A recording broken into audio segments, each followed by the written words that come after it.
Donc, nous allons commencer. Perspective 2026. J'ai choisi le sujet des CAPEX sous l'angle de la grandeur et de la démesure dans un environnement effectivement très particulier dans lequel les grandes entreprises, en particulier les entreprises de la technologie et de l'IA, nous promettent effectivement des efforts considérables d'investissement qui, par certains égards, sont plutôt enthousiasmants. L'investissement, c'est toujours quelque chose que les économistes apprécient parce que, en général, c'est un bon soutien à l'activité et traditionnellement à l'emploi.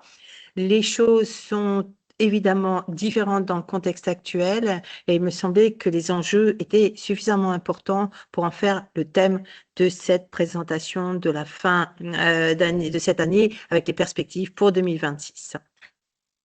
Alors, première question d'ailleurs, est-ce que nous sommes à la veille d'une crise financière ou pas?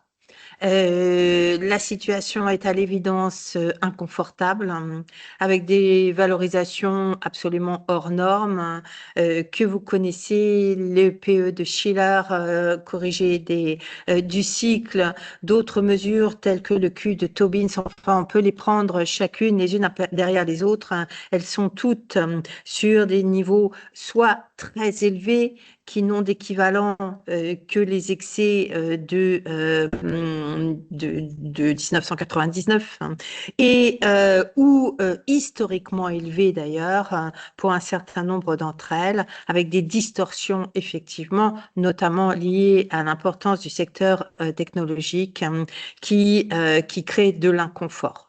Les évolutions de marché sont jamais, ou les perspectives de marché sont jamais sereines quand on a de telles distorsions et quand les hausses de valorisation se font sur un nombre très limité de valeurs, ce qu'on a vu depuis plusieurs trimestres maintenant et qui s'est accentué. Par ailleurs, il y a la question du marché du crédit aux entreprises qui a été beaucoup plus résistant que ce qu'on avait pu imaginer l'année dernière, à peu près à la même période, qui reste toujours très captif, mais qui pose néanmoins beaucoup de questions. Et puis, enfin, un secteur de la technologie qui représente plus de 50%, ou dont la capitalisation, pardon, représente plus de 50% du produit intérieur brut, pose naturellement des questions. Alors, face à ces questions, il y a néanmoins une réalité qui est celle d'une course-poursuite pour la première place et la suprématie technologique. Et je dirais, on va parler surtout de technologie ici, mais on le sait, les enjeux stratégiques dépassent largement ce domaine-là. Ils sont également très fortement idéologiques, avec une bataille pour la suprématie entre les États-Unis d'un côté, la Chine de l'autre, l'Europe qui, non, j'allais dire, qui cherche sa voie, elle la cherche pas, à mon sens d'ailleurs, pas suffisamment, mais qui regarde un peu les trains passer, effectivement, et qui est loin d'être le maillon gagnant dans toutes ces histoires. On a une lutte pour la domination et la souveraineté avec la guerre commerciale de Donald Trump, qui semble s'être apaisée, mais qui en réalité ressurgit à toute nouvelle occasion, avec des menaces récurrentes de droits de douane pour obtenir ceci ou cela de la part d'autres pays. La, le développement de la défense à l'échelle internationale qui prend des proportions tout à fait considérables, avec des rattrapages, certes, mais une dynamique de l'ensemble du secteur qui est exceptionnelle. Et puis, bien évidemment, cette tentative de dominer via les nouveaux outils, la technologie et l'IA tout particulièrement. Il y a à côté de cela la bataille des ressources, bien évidemment, ces ressources qui vont conditionner tout le reste. En réalité, dans un monde à court de ressources, où les perspectives, effectivement,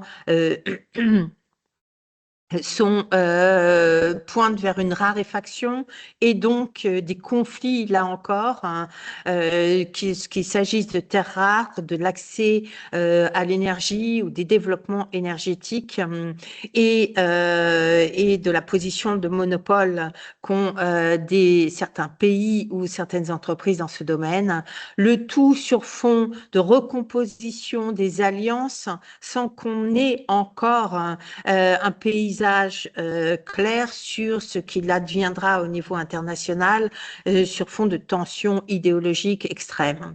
Finalement, ce sont à peu près ces trois fronts qui simultanément arrivent à réveiller le moteur des CAPEX, donc de l'investissement. La question, est-ce une bonne nouvelle? Est-ce effectivement une perspective qui permet d'envisager une amélioration structurelle des conditions économiques? Traditionnellement, la hausse du taux d'investissement détermine ou a déterminé par le passé effectivement les volumes de création d'emplois. C'est assez clairement illustré par ce graphique à gauche aux États-Unis, une série longue qui montre l'évolution du taux d'investissement d'une part et de l'emploi de l'autre depuis 1962. Je pense que la droite de régression parle d'elle-même et que finalement toute cette perspective d'un réveil des CAPEX est perçue comme une possible solution une possible inversion de tendance après des années de faible croissance de l'investissement productif, énergétique dans tous les domaines d'ailleurs, avec des retombées très marquées en termes de productivité. Je vous rappelle les grands débats sur la disparition des gains de productivité au cours des 10 dernières années. Est-ce qu'on a là, effectivement, via l'innovation, quelque chose qui peut changer la donne? C'est la question qu'on se pose aujourd'hui, avec, il faut bien le reconnaître, un côté magique de l'innovation.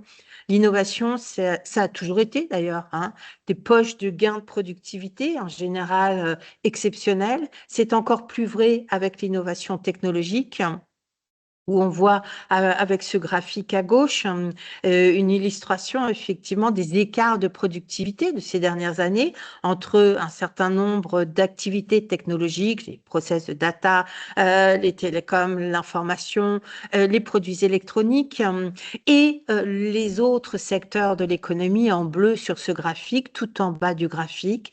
Donc, comme on dit vulgairement, il n'y a pas photo.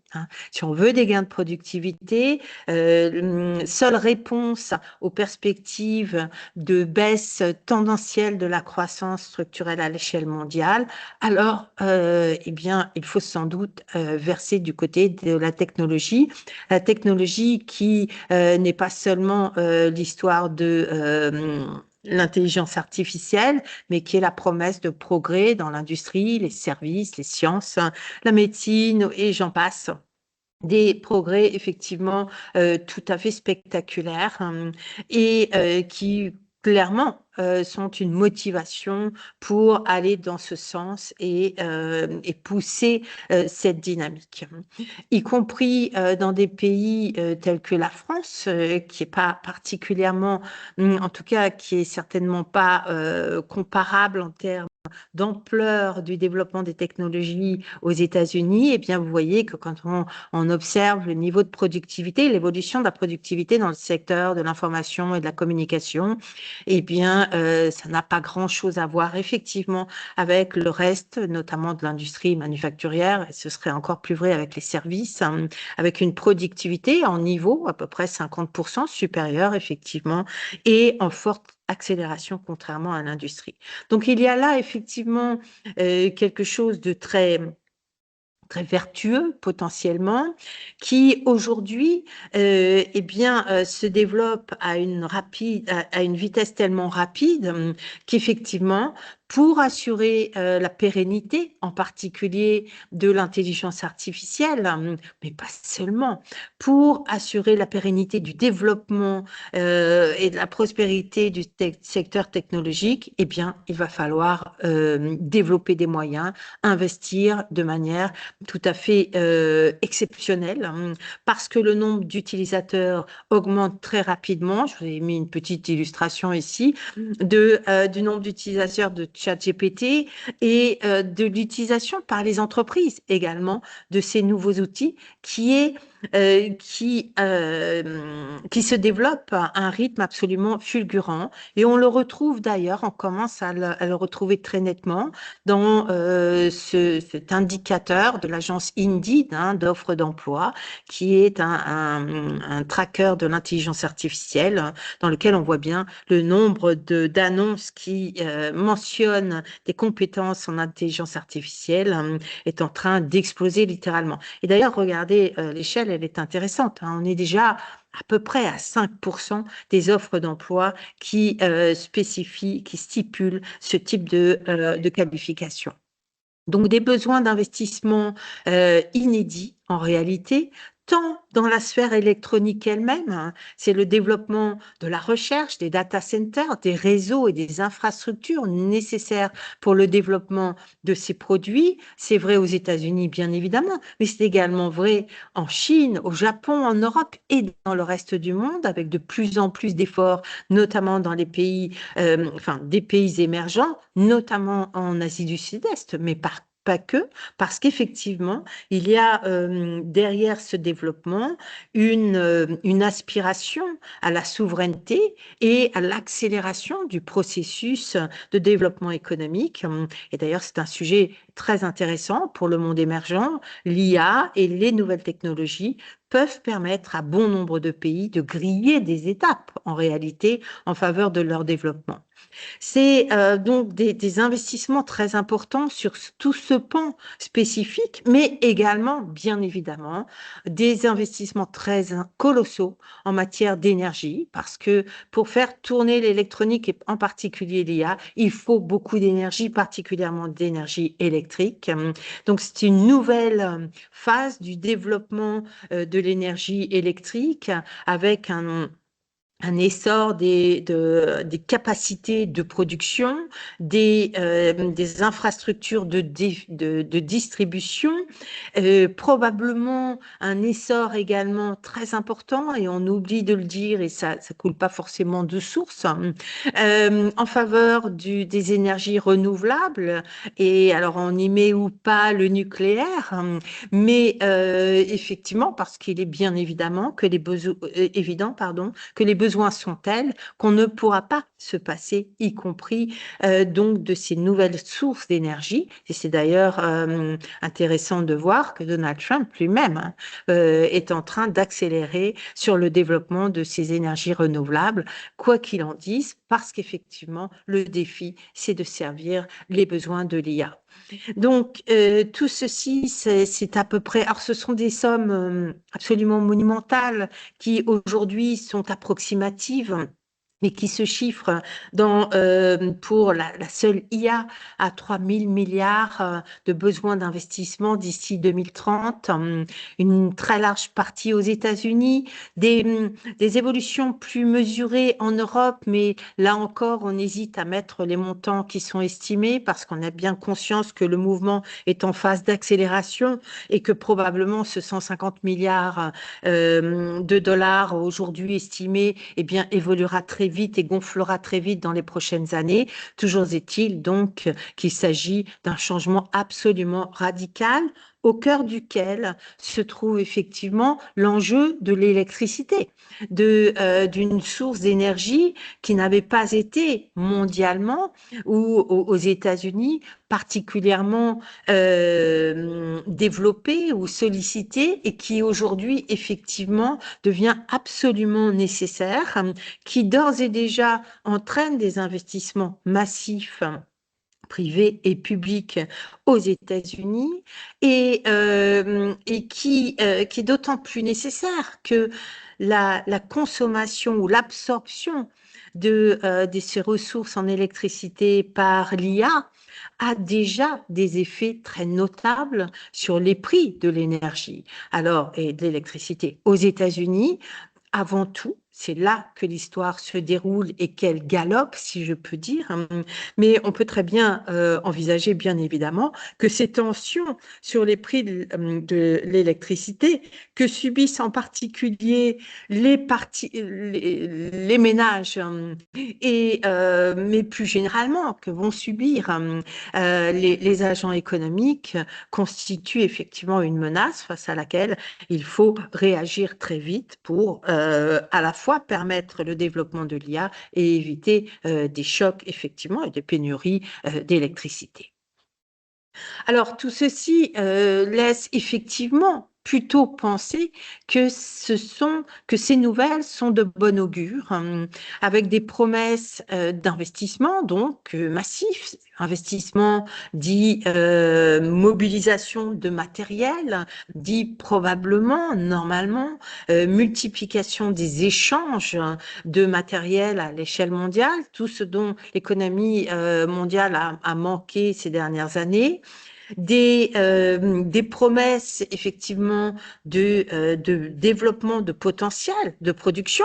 Quand on parle d'énergie particulièrement, ce sont des vecteurs effectivement très puissants en matière de développement économique, de soutien à la demande et bien évidemment à la clé des promesses de productivité qui sont déjà très claires et évidentes dans le secteur.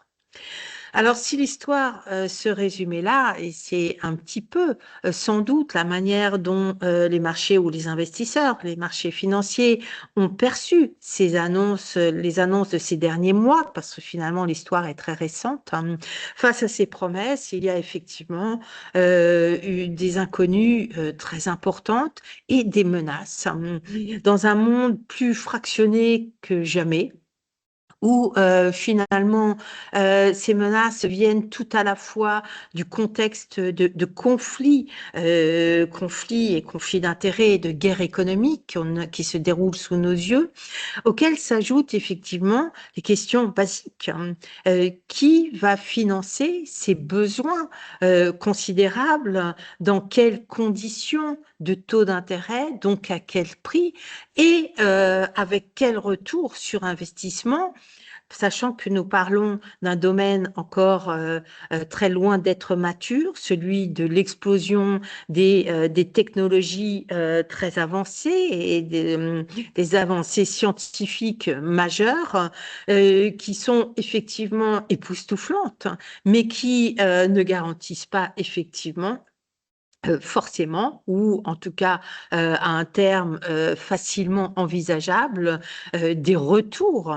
Donc, qui va payer ces investissements et est-ce que l'endettement qui va forcément aller de pair constitue un risque, en particulier pour les secteurs qui jusqu'alors se sont développés dans des conditions extraordinairement positives avec une rentabilité exceptionnelle sans avoir à payer très lourd pour leur développement futur. Donc, c'est un changement de paradigme très important qui, bien évidemment, risque de transformer l'histoire favorable, partie gauche de cette slide, en quelque chose de beaucoup plus instable et beaucoup plus incertain pour les développements économiques, pour la stabilité des marchés financiers et par ailleurs, face à des risques de disruption sociétale très importants. Les promesses en matière de destruction d'emplois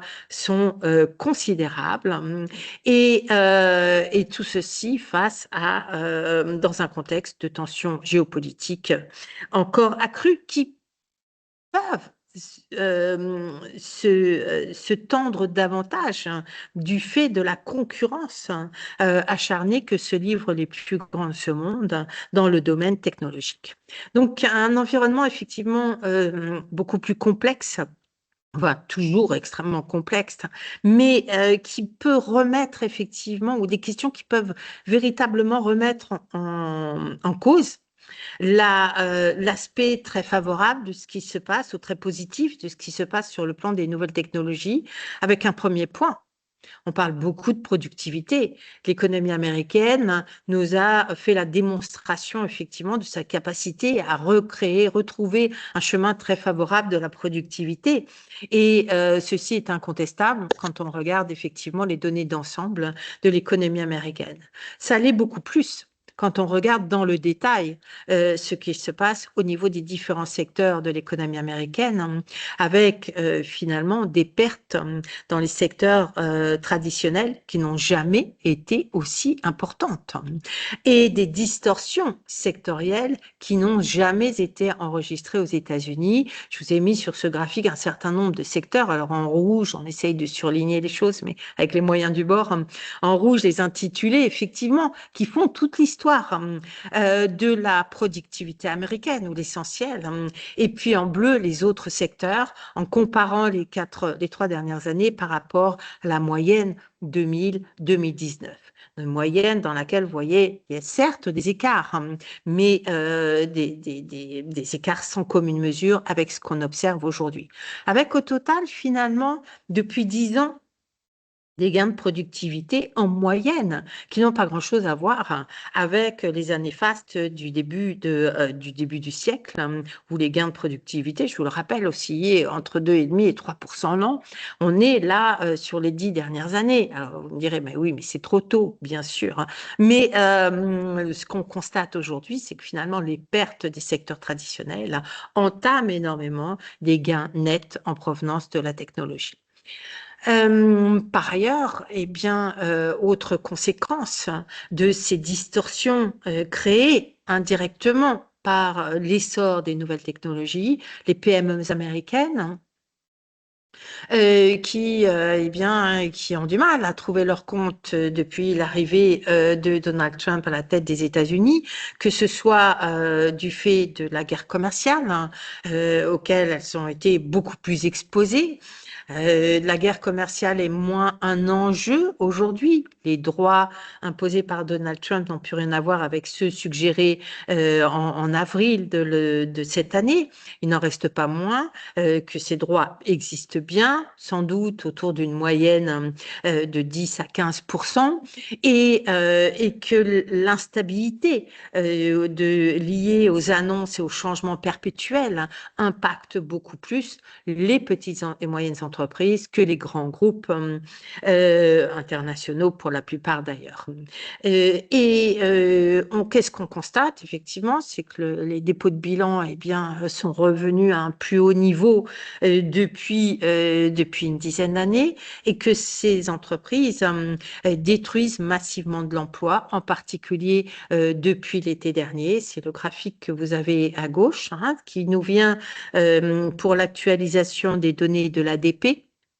Les données du dernier mois disponible, du mois de novembre, qui confirment effectivement ce mal-être des PME qui sont en train de détruire massivement de l'emploi, finalement, alors que les grandes entreprises, elles, continuent à créer de l'emploi, voire davantage d'ailleurs que ce n'a été le cas récemment. Donc, des distorsions effectivement très importantes, avec une question: est-ce que l'IA finira par tirer le reste de l'économie, ou est-ce que tout l'inverse pourrait se produire, ou entre les deux d'ailleurs? Eh bien, la question se pose. Elle se pose parce qu'effectivement, le domaine de la technologie est certainement très rentable, mais c'est à l'évidence un secteur très peu redistributif.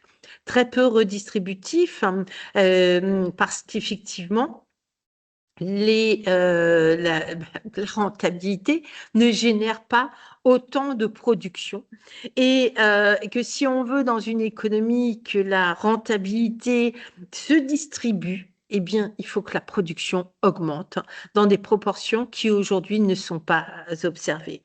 Un secteur très rentable qui, par ailleurs, jusqu'à présent, investissait peu, Alors, ça peut changer effectivement avec les développements de plans d'investissement, sous réserve que le financement des investissements nécessaires au développement de l'IA n'absorbe pas l'essentiel des capacités de financement pour une économie, ou une économie mondiale d'ailleurs, qui est plutôt à court de capacités de financement que l'inverse, sachant que les États absorbent déjà beaucoup de ces capacités de financement. Donc, vous voyez que en réalité, l'approche un peu plus approfondie pose de nombreuses questions, remet en cause certaines idées reçues ou en tout cas les interroge et qu'aujourd'hui finalement, par exemple, si on regarde dans l'industrie manufacturière, vous voyez effectivement une tendance de la valeur ajoutée qui s'améliore, c'est l'amélioration de la productivité. En contrepartie, vous voyez les tendances de la production, c'est plus facile à illustrer avec les données industrielles que les données d'ensemble de l'économie, mais et tant que vous n'avez pas d'amélioration de la production, vous n'avez pas d'abord très peu d'investissement et en général de moins en moins d'emplois, et ça risque d'être d'autant plus le cas avec le développement effectivement de l'intelligence artificielle, de la robotique qui vient, qui est en train d'arriver, qui est déjà arrivée massivement en Chine et dont on a peu de doute sur le fait qu'elle arrive très massivement également dans les autres, dans le reste du monde et en particulier dans le monde développé. Et en face de nous, un choc potentiellement sans équivalent en matière d'emploi, d'une situation du marché de l'emploi qui déjà aux États-Unis, eh bien, est très en retard par rapport au passé, hein. Alors, fort heureusement, on a envie de dire, parce que sinon, effectivement, on aurait sans doute de l'inflation beaucoup plus élevée qu'aujourd'hui. Il n'en reste pas moins que ces illustrations que ce fait illustre une économie qui est beaucoup moins vigoureuse et fondamentalement beaucoup moins saine que ne le laissent apparaître les données d'ensemble du produit intérieur brut et de la productivité. On a un déficit aujourd'hui de 6 millions d'emplois par rapport à la tendance d'avant la crise Covid, hein, et vous voyez que ce déficit a plutôt tendance à se creuser ces derniers temps que l'inverse. Mais j'ai envie de dire, c'est pas grand-chose par rapport à ce que nous promettent les développements dans l'IA en matière de substitution et de disparition d'emplois. Ici, les données ou les études sont plus ou moins récentes, hein, et là encore se mettent à jour en permanence et en général avec des estimations systématiquement revues à la hausse, hein, qui touchent des estimations de perte d'emploi, hein, qui touchent tous les secteurs de la vie économique et y compris toutes les qualifications professionnelles, hein, avec cette caractéristique qu'on commence à percevoir, c'est qu'il ne s'agit pas seulement, et plutôt moins d'ailleurs, des emplois peu qualifiés, mais y compris d'un risque majeur pour les emplois qualifiés ou intermédiaires en réalité. Intermédiaires qui touchent notamment les jeunes récents, les jeunes arrivants sur le marché de l'emploi, les jeunes diplômés, et qui menacent en fait d'impacter considérablement toute une génération de la population active, hein, dans les années à venir. Donc, cette course à l'innovation, effectivement, c'est finalement une source des déséquilibres sectoriels absolument inédits que révèle d'ailleurs assez fidèlement. On retrouve ici à peu près la hiérarchie du graphique des gains de productivité, c'est assez logique, hein. Le graphique de gauche qui vous montre l'évolution des profits au cours de l'année écoulée au deuxième trimestre, hein, dans les grands secteurs de l'activité. Là encore, des évolutions totalement disparates, hein, avec des écarts surtout tout à fait impressionnants. Et si on parle d'investissement, des perspectives d'investissement, effectivement, qui, pour l'instant, ne sont pas visibles dans les PME. C'est pas surprenant, compte tenu de ce qui se passe dans les secteurs traditionnels, et des difficultés de ces dernières à faire face, à évoluer décemment dans un environnement de politique très instable également. Alors finalement, ces promesses sur l'investissement ou ces promesses de CAPEX posent beaucoup de questions, avec un risque d'achoper sur de nombreux points. D'abord, on l'a dit, des secteurs traditionnels qui pour l'instant sont délaissés, dont on n'est pas certain qu'ils pourront être, euh, dans leur globalité en tout cas, aspirés par la dynamique créée par l'IA et les nouvelles technologies. Ces hémorragies d'emplois en perspective qui sont synonymes de fragilité de la demande ou sans doute de ralentissement des perspectives de demande, dans un contexte de besoin de sécuriser les ressources qui va de pair avec des tensions géopolitiques, et et qui exacerbe finalement l'effet de la raréfaction des matières premières sur leur prix, donc des tensions qui commencent à apparaître et à devenir très significatives en matière de prix des matières premières, et je pense tout particulièrement aux métaux industriels, des effets d'éviction sur les capacités de financement. Je le disais tout à l'heure, je crois que j'ai utilisé le terme, avec le sentiment que le secteur de l'innovation joue comme une sangsue sur le reste de l'économie, et finalement, y compris peut-être d'ailleurs à l'égard des capacités de financement des États. On a entendu ce refrain ces derniers mois de personnes qui disent volontiers, ben moi je veux bien investir ou prêter à X% à Microsoft plutôt qu'au gouvernement américain. Et ça, c'est un effet d'éviction effectivement qui réduit la capacité des États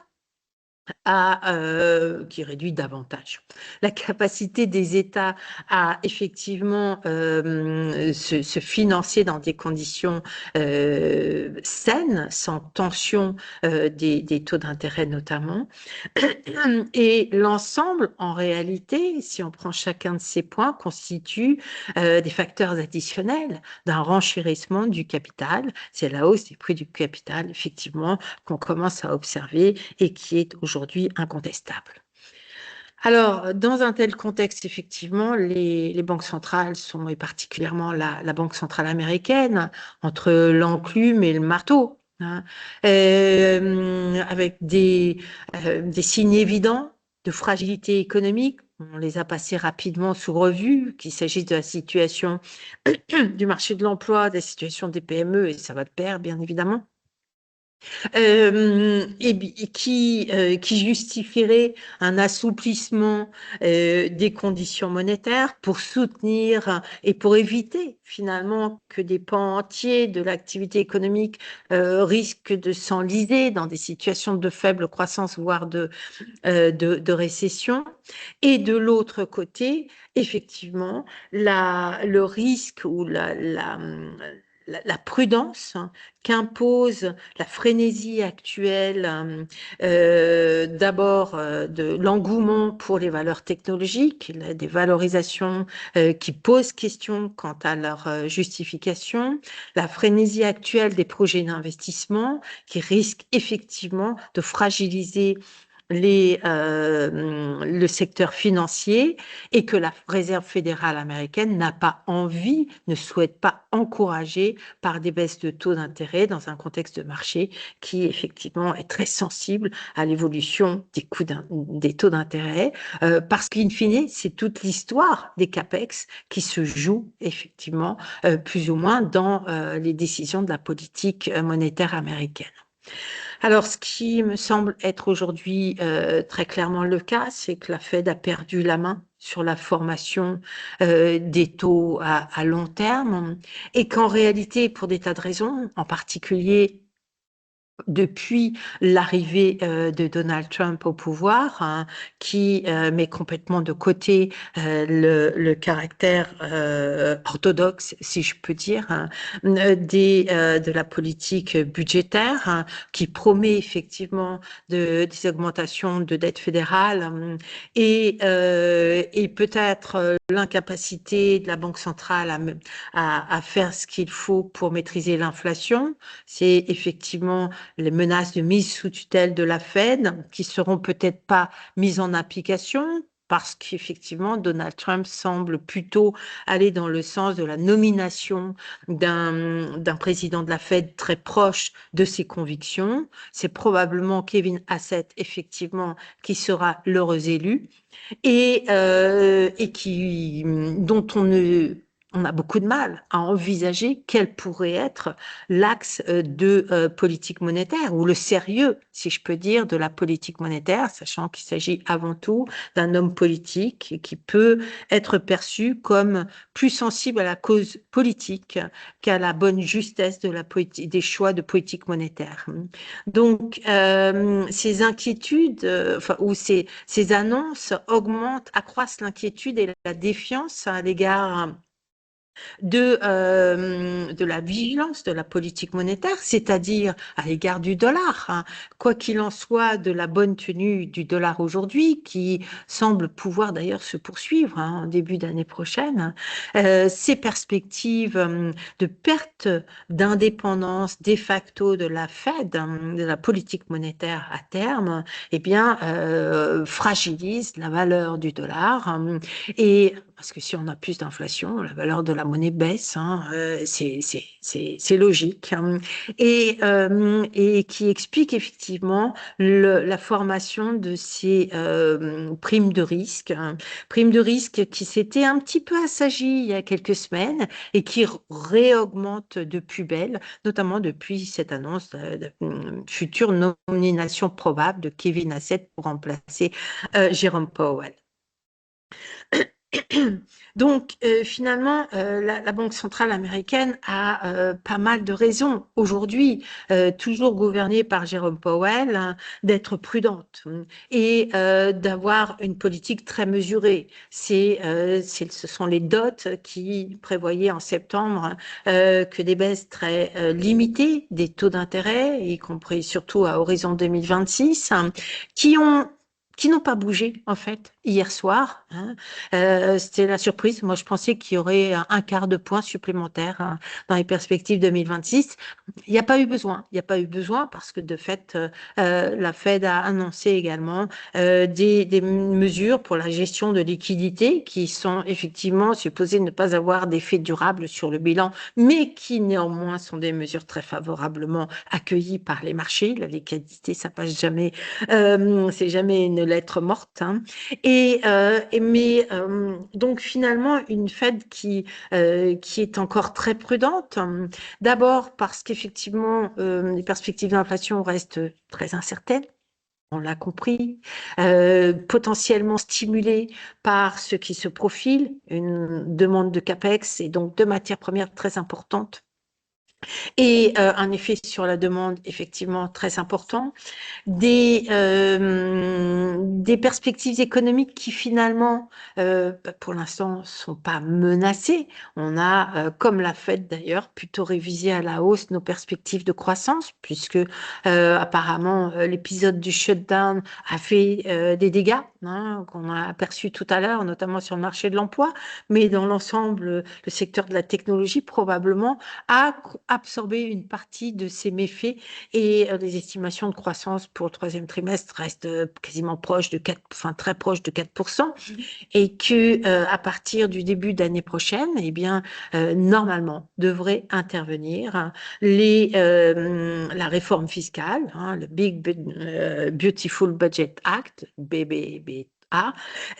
qui va se solder indéniablement, au moins dans un premier temps, par des crédits d'impôt dont bénéficieront la grande majorité des Américains avant que les plus démunis ne payent l'addition, sans doute plus tardivement, avec des baisses dans les dépenses sociales. Mais l'effet à court terme de cette réforme fiscale est sans doute incontestablement un coup de booster sur la croissance qui va compléter ce qu'on attend en matière d'investissement et qui pourrait également d'ailleurs stimuler à nouveau la consommation au moins de manière transitoire.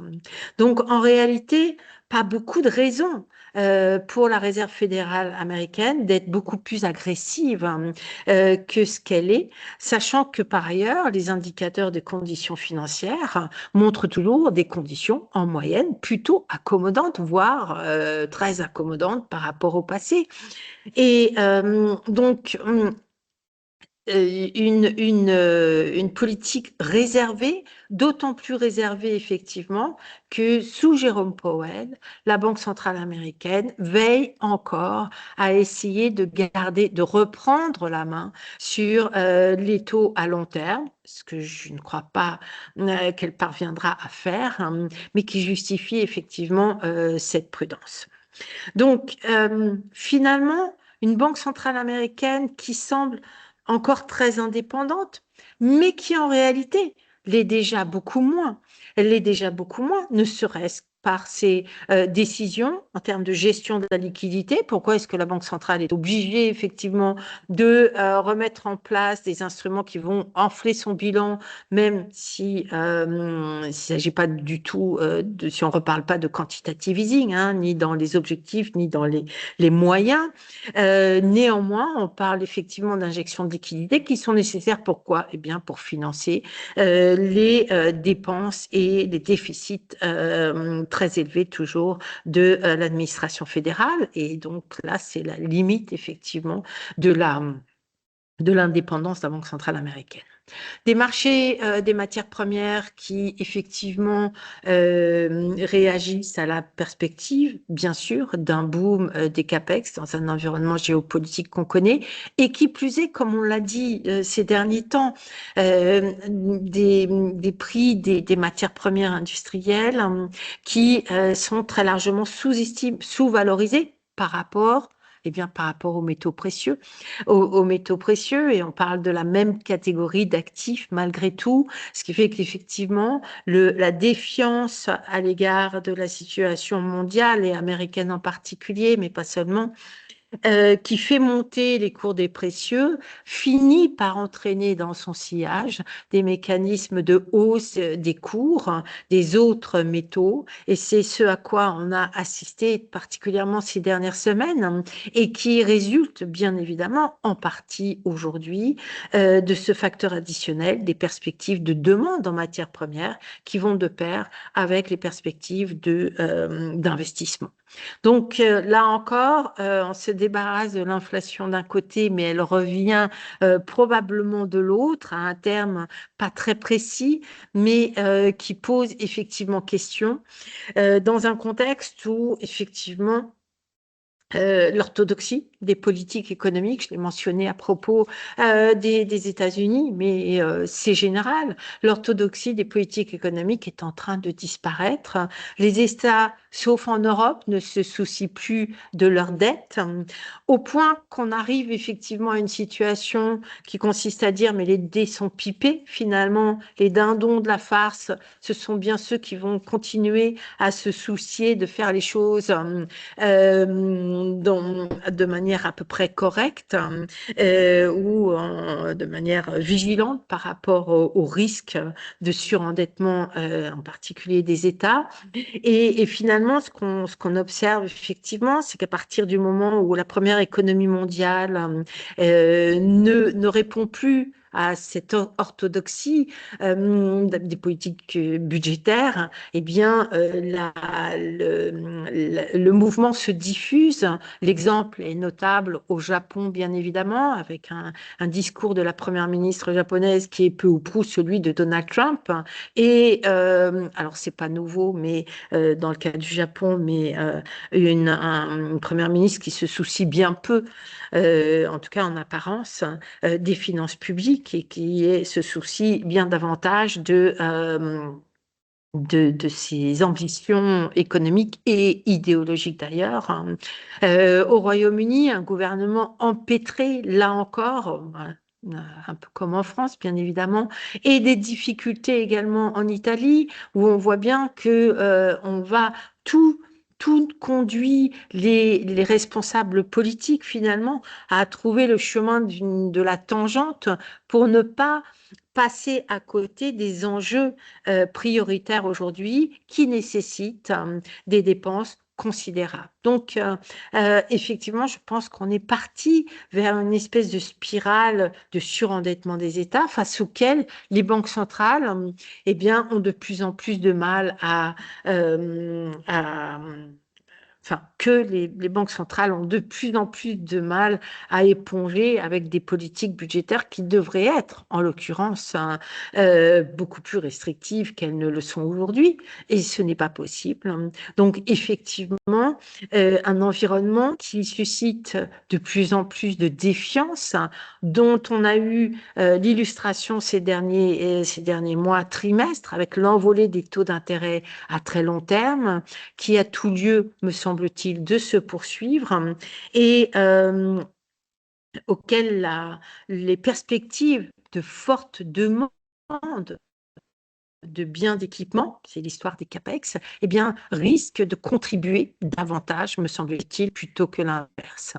Donc, le risque aujourd'hui, c'est bien de continuer à avoir un renchérissement des taux d'intérêt, du coût du capital. Après déjà, finalement, si on prend la moyenne des principaux pays industrialisés, vous voyez, 4 années de hausse de 80 points de base en moyenne. Toute la question étant de savoir si nous sommes à la veille d'une envolée beaucoup plus marquée qui pourrait prendre corps en 2026, hein, le cas échéant. Alors, dans tout ça, l'Europe paye les pots cassés à peu près sur tous les niveaux, avec des secteurs traditionnels en panne, innovation technologique balbutiante. Alors, balbutiante ne veut pas dire inexistante, mais très progressive et très insuffisante pour rentrer dans la course, en tout cas aujourd'hui, pour rentrer dans cette course, dans la course que se livrent les deux grands à l'échelle mondiale. Avec une insuffisance énergétique également notable et encore plus notable depuis 2022, une compétition chinoise des plus féroces et des baisses de taux d'intérêt de la Banque centrale déjà dépassées, qui n'arrangent pas la situation puisque finalement la BCE a pris de l'avance. La difficulté, c'est qu'aujourd'hui, elle n'a plus beaucoup de marge de manœuvre et qu'elle nous le fait savoir. Et que dans la perspective du départ de Madame Lagarde, qui n'est pas pour tout de suite, c'est 2027, mais on voit déjà les positions se prendre. La perspective est que probablement la présidence de la BCE sera donnée à un Allemand. Et à ce titre, Isabelle Schnabel eh bien, est bel et bien présente et fait valoir son opinion qui n'est pas forcément la plus favorable pour les perspectives européennes. Alors à tout ça s'ajoutent bien évidemment des hausses de taux à long terme que l'Europe paye cher. Elle paye cher parce que l'économie n'est pas aussi dynamique qu'aux États-Unis. Donc, c'est une hausse des taux avant l'heure qui prolonge la crise immobilière à un point véritablement préoccupant pour l'avenir, face qui plus est à une arrogance américaine dont on se demande bien jusqu'où elle va pouvoir aller et des menaces russes, ça fait effectivement beaucoup pour une Europe à 27, beaucoup qui justifie effectivement les difficultés du marché européen à trouver une dynamique un tant soit peu comparable à ce qu'on observe ailleurs. Le ailleurs, c'est pas seulement aux États-Unis, c'est également aujourd'hui sur les marchés émergents, même si, malgré tout, il y a une rotation sectorielle qui permet effectivement de s'en sortir. Les secteurs traditionnels, on le disait, sont en panne. L'innovation balbutie. Je me limiterai à ce tableau à droite sur l'évolution de la production industrielle en Allemagne, avec le rappel des évolutions depuis 2020, pour souligner à quel point la situation est dramatique, même si On observe, particulièrement le dernier mois, et un petit peu plus depuis 6 mois, quelques secteurs qui sortent la tête de l'eau. C'est aussi l'histoire des CAPEX, hein, des efforts dans l'énergie et la défense. Et finalement, je viens de mentionner la défense, pour l'instant, très peu d'effets, beaucoup de déceptions, j'allais dire. On savait que le processus serait lent, hein, donc, mais pour l'instant, très peu d'effets d'entraînement, effectivement, de ces programmes de rattrapage des budgets de la défense, hein, sur l'activité économique en général, hein. L'histoire est plus convaincante en France, d'abord parce que la France a un secteur manufacturier beaucoup plus petit, donc on est moins exposé à la violence du monde extérieur que les Allemands, hein, et parce que le décollage du secteur aéronautique a véritablement été plus porteur ces derniers temps. Ce qu'on observe qui quand même commence un peu à rassurer sur les perspectives françaises, ce sont ces perspectives de production dont vous voyez quand même qu'elles commencent à s'améliorer dans un nombre croissant de secteurs, et pour cause, la compétitivité française marque des points, c'est indéniable.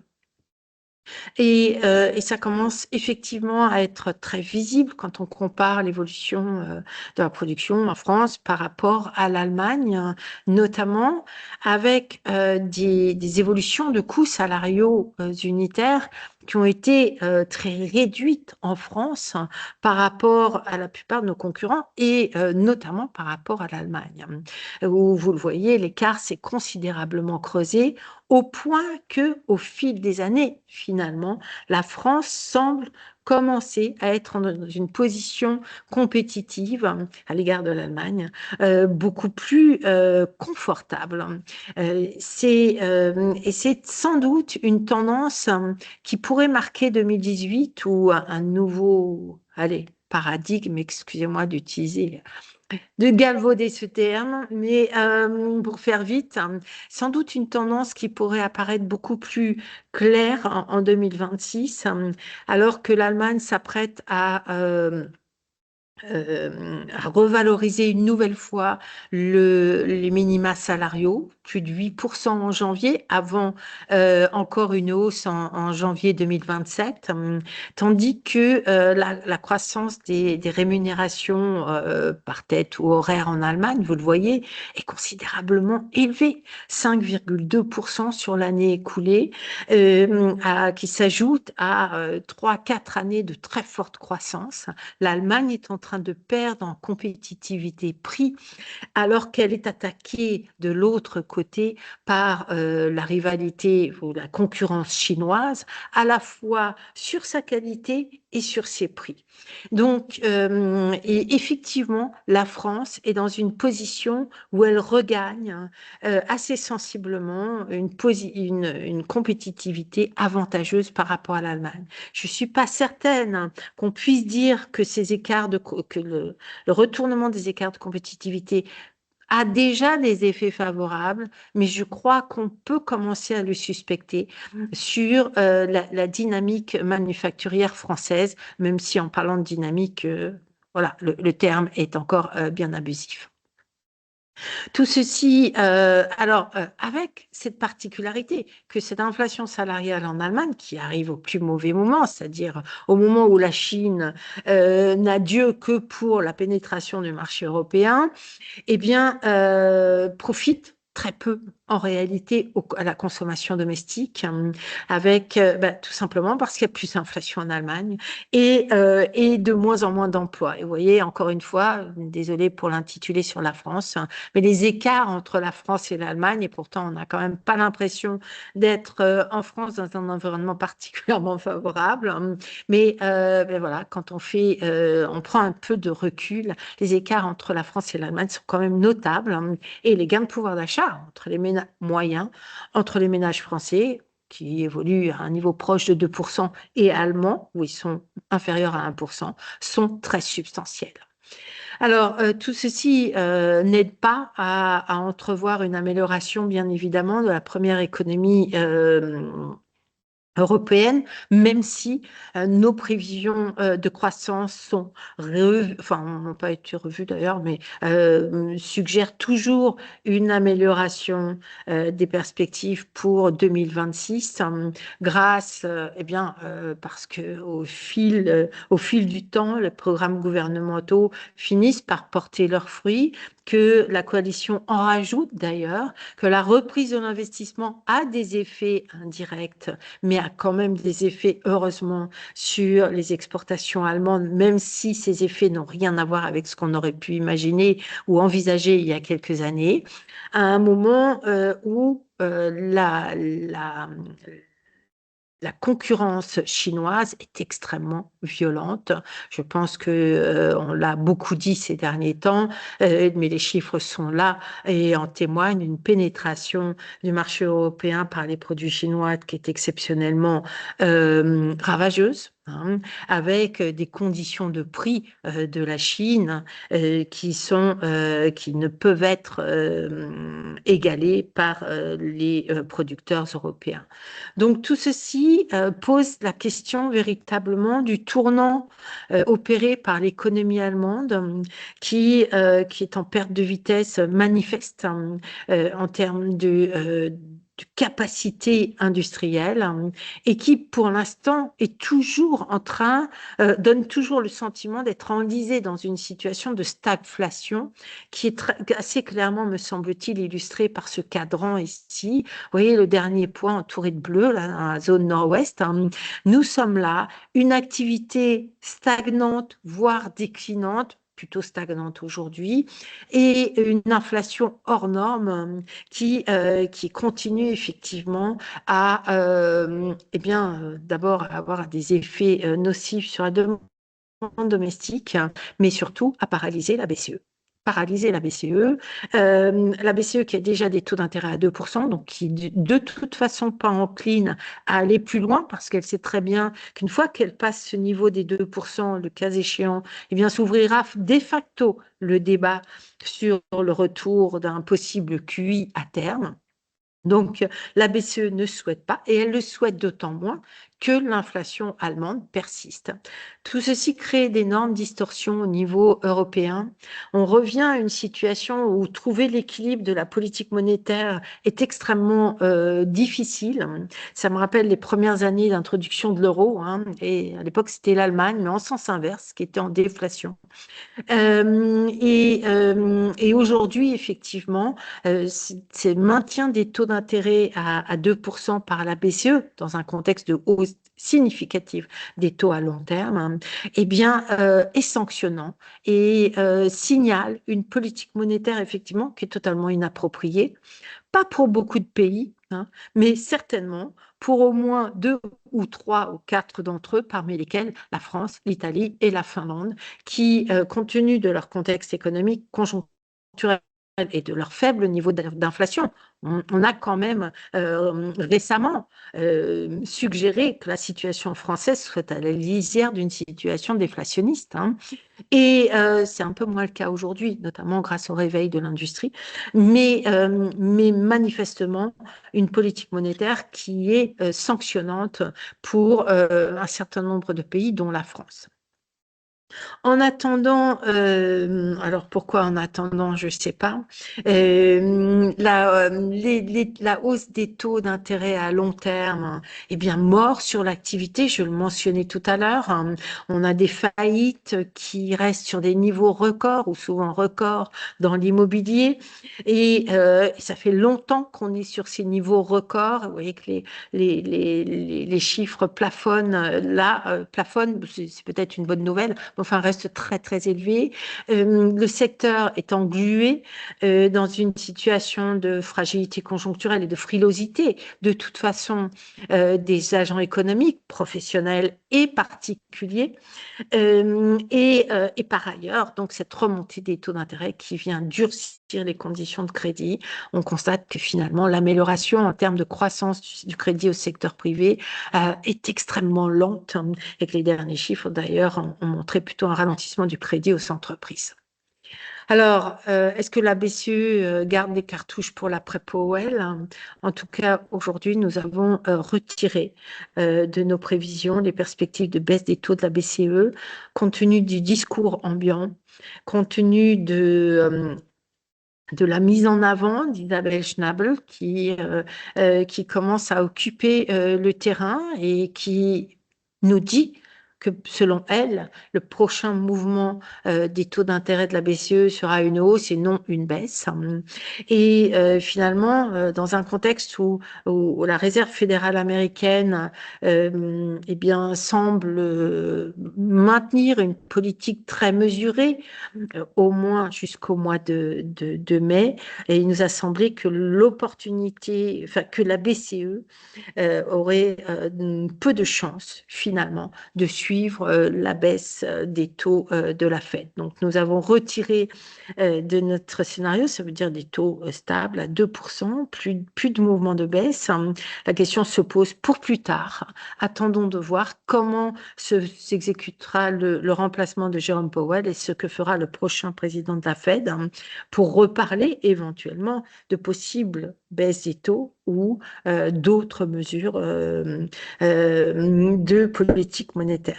Le champ est ouvert, mais aujourd'hui, effectivement, ce qu'on voit, c'est que la BCE est réfractaire à la baisse des taux et que les perspectives de l'inflation allemande, notamment, n'aideront pas. Donc, tout ceci pour conclure sur les perspectives de 2026 qui suggèrent un environnement encore très instable. 2025 l'a été, 2026 a tout lieu d'être encore, de créer beaucoup d'incertitudes et beaucoup de mouvements, possiblement des va-et-vient sur les marchés. Il nous semble que la première phase de l'année 2026 devrait être encore favorable.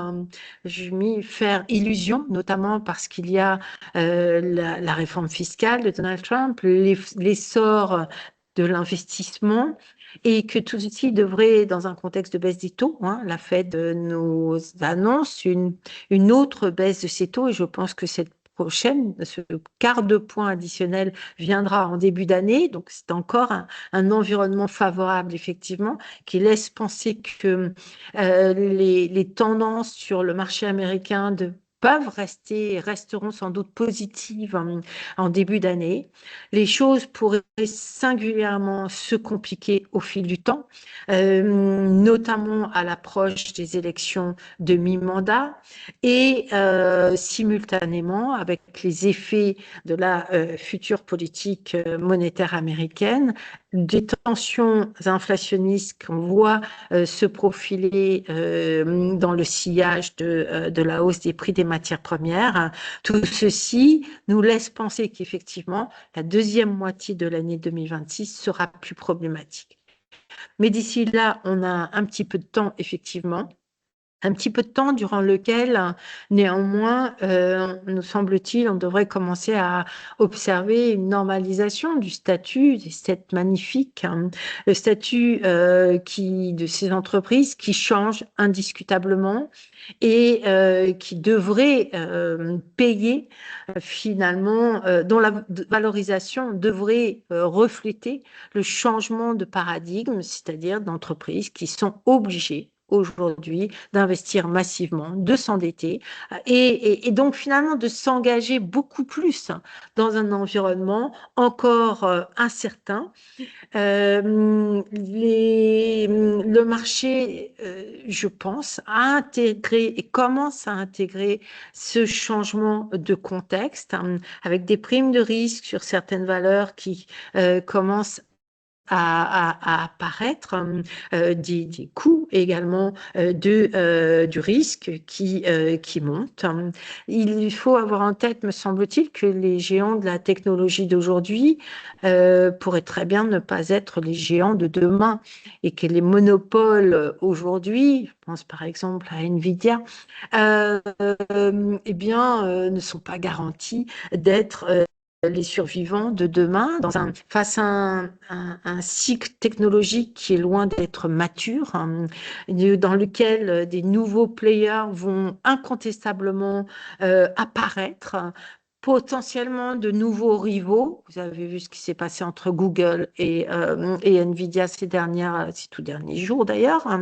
Et donc cette histoire-là n'est pas terminée, elle est en pleine évolution. Et la dynamique même de l'essor de l'IA fait que de nouveaux conquérants et concurrents vont forcément apparaître et mettre en porte-à-faux peut-être les plus anciens, peut-être les promoteurs de cette révolution. En tout cas, il me semble qu'à ce point du développement de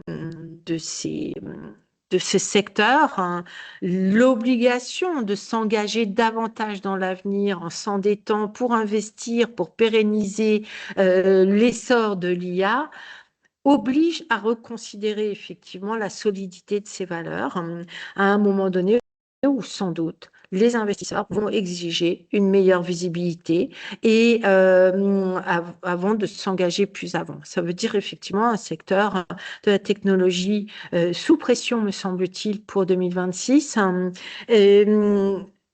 Pas forcément un crack, voilà, c'est pas encore, me semble-t-il, le moment où on redoute un gros accident de marché en provenance de ce secteur. On en reparlera sans doute peut-être davantage au second semestre ou à horizon 2027, mais c'est pas notre vision aujourd'hui. En revanche, pour que l'ensemble du marché tienne, la tech, enfin, les 7 magnifiques, c'est plus de 30% de la valorisation, de la capitalisation du S&P, hein. Donc, bien évidemment, ces difficultés à venir vont peser sur la performance du marché. Il nous semble que néanmoins, les rotations sectorielles peuvent être significatives, notamment grâce à la réforme fiscale et à l'essor des CAPEX, l'effet positif de cet essor des CAPEX sur un certain nombre de secteurs, hein, les utilities, les biens d'équipement, etc. Et possiblement également un peu plus de cyclicité du côté de la consommation grâce à l'effet de la réforme fiscale. Alors, face à tout ceci, on est naturellement prudent, certainement pas boule ou très optimiste, hein, mais aujourd'hui, finalement, on voit que la plupart des prévisions envisagent une croissance du marché comprise entre 5 et 6%.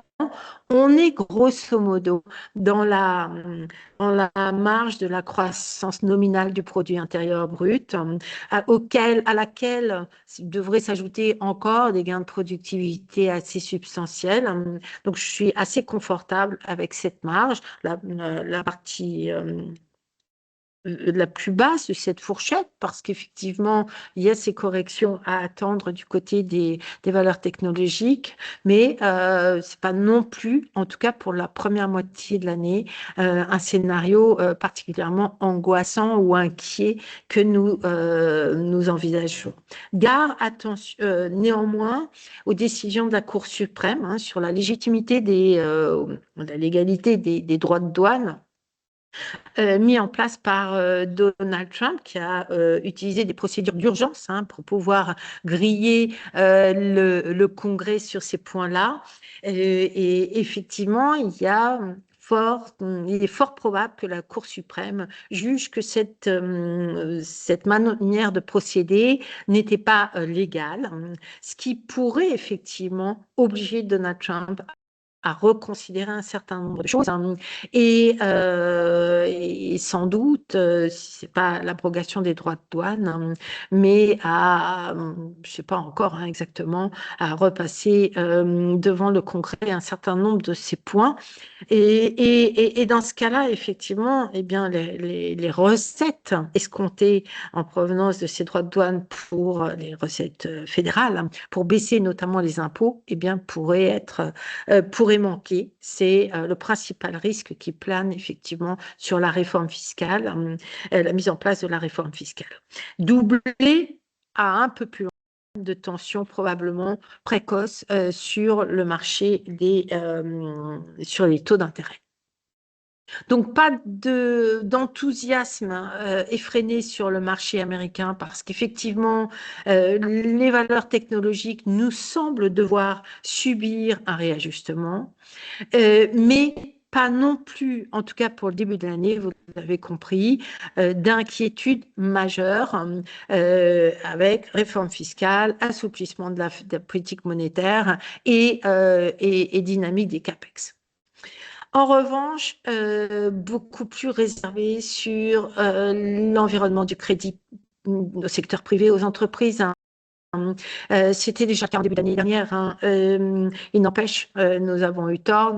Il n'empêche que la situation est plus grave aujourd'hui, me semble-t-il. J'ai repris ici une image de Douglas Robaré, que je ne connais pas beaucoup, mais qui est tellement fidèle, qui reflète tellement notre propre appréciation que pour une fois, j'en ai fait la copie. Effectivement, c'est un bon résumé.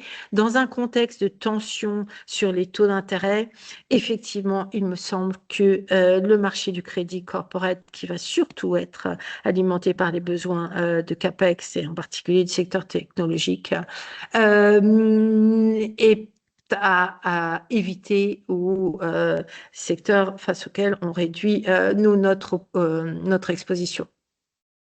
Et finalement, c'est plutôt en dehors des États-Unis que nous semblent se nicher les opportunités, notamment pour les 6 premiers mois de l'année, les opportunités d'investissement encore dans le monde émergent. Je ne pense pas que ce qu'on a observé depuis dans le courant de l'année 2025 soit terminé. Les marchés émergents cumulent finalement les facteurs positifs, qu'il s'agisse de la baisse du dollar, plus ou moins rapide, mais à l'égard des pays émergents, elle est un petit peu plus marquée qu'à l'égard des devises des pays développés, de la hausse de la demande et des prix des matières premières, de l'amélioration, on en parle moins, mais l'amélioration des fondamentaux économiques et de la gouvernance dans bon nombre de ce pays. Et également, j'ai écrit un hebdomadaire il y a 2 semaines sur le sujet du positionnement toujours très privilégié de bon nombre de pays d'Asie du Sud-Est sur les créneaux technologiques. Le petit papier s'appelait Le retour des dragons ou quelque chose comme ça. C'est-à-dire qu'on a tous ces pays d'Asie du Sud-Est qui sont passés dans l'ombre de la Chine toutes ces dernières années et qui aujourd'hui réapparaissent avec des capacités effectivement non seulement des capacités, des connaissances, une expertise, mais souvent qui sont incontournables dans le domaine des nouvelles technologies. Donc, je crois fermement que ces pays-là sont très bien positionnés. Reste le contexte géopolitique, effectivement. On parle de la Corée, on parle de Hong Kong, de Taïwan, de Singapour. Bon, mais finalement, on a là quelque chose, effectivement, une véritable histoire. Et je pense qu'on va redécouvrir le positionnement de ces pays dans les prochains trimestres. Le soutien de la Chine au monde émergent qui est indéniable et qui joue en trame de fond également. Et finalement, des valorisations effectivement également attractives dans un contexte d'autant plus d'atténuation des risques de change.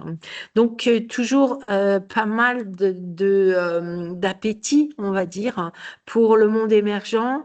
Et quand on dit monde émergent, attention, on ne parle pas de la Chine. La Chine nous convainc dans sa stratégie de développement et dans son positionnement structurel qui est, me semble-t-il, porteur pour, notamment dans la technologie. Mais finalement, c'est pas cette histoire-là. L'histoire chinoise est beaucoup plus complexe, notamment sur le plan intérieur et domestique. C'est plutôt l'histoire des matières premières et du contexte général. Notamment aux États-Unis, qui fait qu'on a vraiment le sentiment que les indices émergents, y compris les marchés frontières, sont à l'aune de nouvelles performances telles qu'on n'a pas vu depuis 2010 en réalité. y compris, bien évidemment, les gros producteurs de matières premières, Brésil, Afrique du Sud également. Alors, reste derrière tout ça le marché indien qui nous convainc pas davantage que ça, qui peut bien évidemment profiter, être suiveur dans la mouvance qu'on vient de décrire par rapport au monde émergent, mais qui nous semble d'abord beaucoup plus cher, hein, et sur lesquels les perspectives pour l'économie indienne sont quand même pas des plus ni limpides ni particulièrement enthousiasmantes. Je pense qu'on a surpayé l'histoire indienne il y a 2 et 3 ans et qu'il va falloir digérer et avoir des illustrations plus claires. Puis les droits de douane à 50% n'aident pas, hein, bien évidemment, mais du positionnement et de la capacité de Modi à changer le cours des choses pour être véritablement plus attiré par ce marché indien. Enfin, eh bien, les marchés européens, sans la BCE, à être moins facile que quand la BCE était là et quand les programmes de développement de la défense se multipliaient comme ils l'ont fait il y a un an. Néanmoins, voilà, on commence à avoir des opportunités d'investissement qui permettent pas d'être très optimiste, hein, sur les perspectives du marché européen.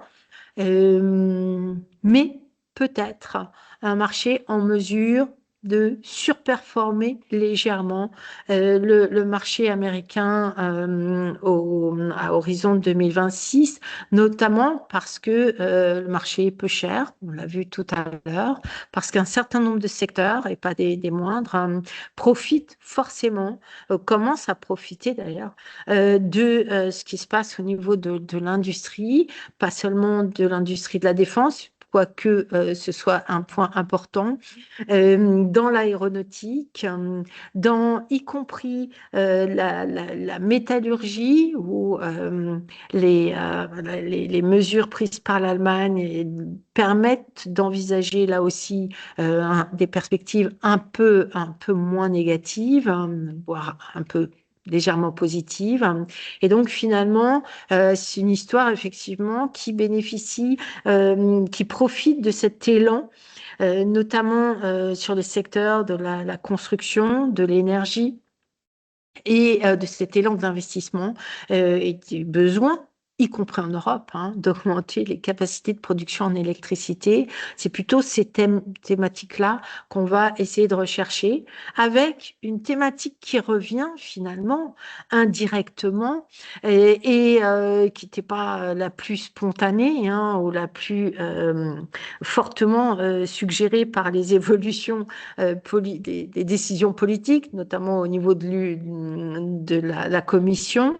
Mais c'est cette thématique ESG qui, vous le voyez, a été quand même beaucoup plus porteuse, hein, que l'ensemble du marché ces derniers trimestres et qui, aujourd'hui, effectivement, nous semble également pas mal positionné parce qu'il est assez évident. Et même aux États-Unis, d'ailleurs, il est assez évident, on l'a dit tout à l'heure, on n'arrivera pas à satisfaire les besoins en électricité dans les proportions qui sont celles envisagées aujourd'hui, sans les énergies renouvelables, où que ce soit, y compris aux États-Unis. Voilà, l'ensemble sur fond néanmoins de risques géopolitiques majeurs, bon, je passe rapidement, hein, mais néanmoins, une réalité qui, j'ai envie de dire, de mois en mois devient plus prégnante, hein, avec un positionnement de Donald Trump qui pose réellement question et des pressions en provenance de la Russie également. Donc tout ceci crée beaucoup d'instabilité, d'incertitude et participe à notre conviction que le mouvement de hausse des taux à long terme n'est pas prêt de s'arrêter, qu'il devrait au contraire gagner en importance.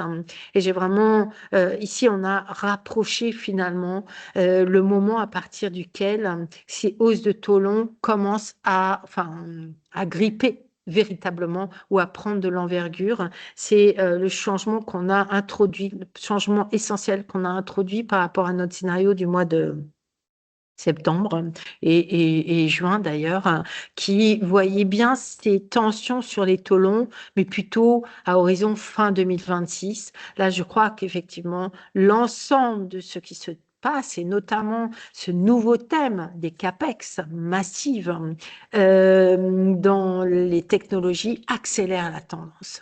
Donc voilà pour nos prévisions, sachant que nos prévisions de taux d'intérêt directeur, eh bien, n'ont pas beaucoup bougé. Et la Fed va baisser de 25 points de base. Peut-être qu'elle fera un quart de point supplémentaire. On l'a pas conservé, mais ça fait partie des éventualités, quand bien même à partir du moment où la réforme fiscale peut être mise en place, il n'y aura pas besoin de ce deuxième quart de point supplémentaire. Statu quo par ailleurs, statu quo de la BCE qui maintient des taux à 2%. La Banque d'Angleterre fait des gestes à court terme, sans doute de baisse des taux, mais en réalité ne pourra pas aller beaucoup plus loin, ce qui maintient des niveaux de taux directeurs relativement élevés par rapport aux anticipations de marché. Et puis la question maintenant, c'est celle du Japon. En réalité, le positionnement de la Fed permet à la Banque du Japon d'enclencher, enfin d'aller un peu plus loin dans le processus de normalisation de ses taux directeurs. Est-ce qu'on a raison d'envisager des taux à 1% au mois de mars?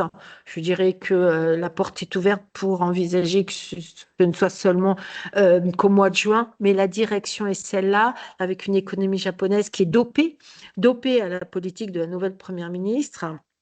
Et dopé aux investissements dans la défense, dopé par la baisse du yen, où l'inflation montre des signes de réaccélération. Il nous semble qu'effectivement, la Banque du Japon va normaliser un peu plus rapidement ses conditions monétaires, avec comme conséquence de pouvoir récupérer la partie sur le yen et d'un yen qui serait apprécié. Reste enfin la question effectivement du taux de change de l'euro-dollar. Il est évident que si la Fed commence à jouer avec des instruments sur la liquidité, notre scénario d'un taux de change qui ne dépasserait pas les 1,20 $ pour un euro risque d'être mis à mal. Mais pour l'instant, il me semble que en tout cas sous l'ère Powell, la probabilité que ces instruments de liquidité soient amplement utilisés est assez faible. Et je crois que Jérôme Powell l'a bien mentionné hier quand il parlait quand il détaillait les opérations envisagées. Voilà. Est-ce qu'on est à la veille d'une crise monétaire internationale? L'évolution la part de l'or dans les réserves mondiales, la hausse des taux d'emprunt suggère effectivement qu'une telle crise pourrait apparaître. On y verra plus clair encore une fois avec la prise de fonction du futur président de la Fed, mais incontestablement, ça reste une préoccupation et un sujet qu'on est obligé de se rappeler. L'ensemble avec des perspectives de croissance, mais qui finalement pour l'instant sont pas beaucoup bougées. Hein. Un petit peu de révision à la hausse. Je crois qu'on était à 2,1 ou 2,2 dans le scénario précédent pour les États-Unis. On est à 2,5 aujourd'hui, essentiellement déjà acquis par la fin de l'année 2025. Une zone euro, eh bien, finalement, c'est ce qui marque le plus dans ce tableau-là, me semble-t-il. Hein, c'est les faibles performances de l'Europe, zone euro et Royaume-Uni d'ailleurs, par rapport au contexte mondial. Tout l'ensemble avec des perspectives très mesurées pour les pays émergents, mais toutefois toujours significatives en comparaison du monde développé et en faveur d'une réaugmentation des tendances de l'inflation qui se fait en ordre dispersé parce que les timings sont pas les mêmes, enfin les profils sont pas les mêmes, mais c'est vraiment l'idée derrière ce scénario qu'on arrête pour l'instant à horizon 2026 parce que 2027 est vraiment très loin dans ce contexte-là. Voilà, merci beaucoup pour votre attention. Je vous laisse la parole. Voilà, J'ai une première question